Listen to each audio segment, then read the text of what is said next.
In addition to the 2 charges that we had last week, we have charged 2 individuals today with school threats at Elkview Middle School.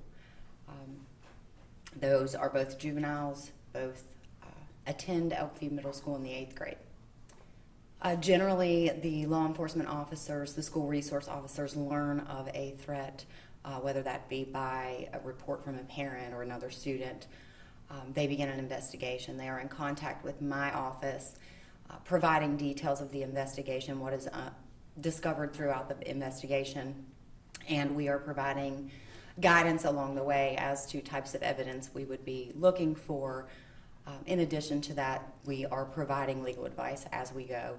At that point, once the investigation is completed and we have received the evidence, we make a decision as to whether or not an individual needs to be charged, whether we have sufficient evidence to prove that a crime has occurred, and make a determination as to what charge we are going to charge at that time.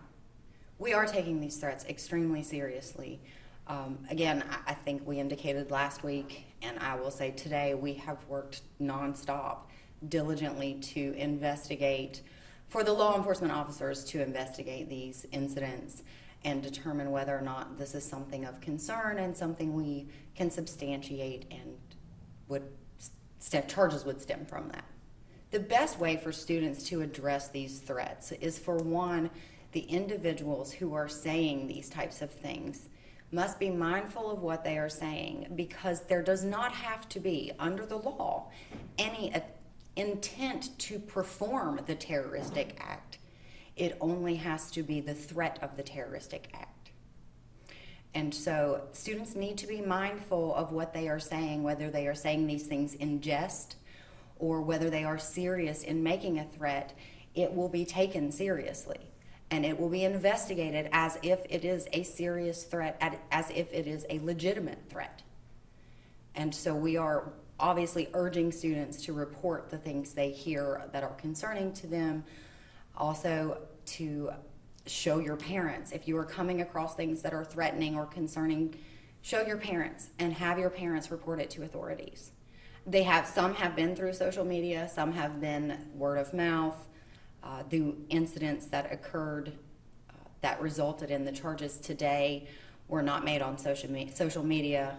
Those were verbal comments that were made. Yes, absolutely. We are advising, again, we are taking every threat as if it is a legitimate threat. It is being investigated as if it is of major concern, as if it is real. So even if you are saying these things in jest, even if you are saying these things in just any sort of joking manner, we are taking it seriously. Please do not joke about these things. These are not things that are laughable. These are things that are concerning. Just today, we had a high school, South Charleston High School, on lockdown because of some sort of concerns.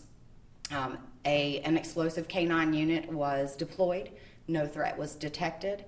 But now we have increased law enforcement presence at that school.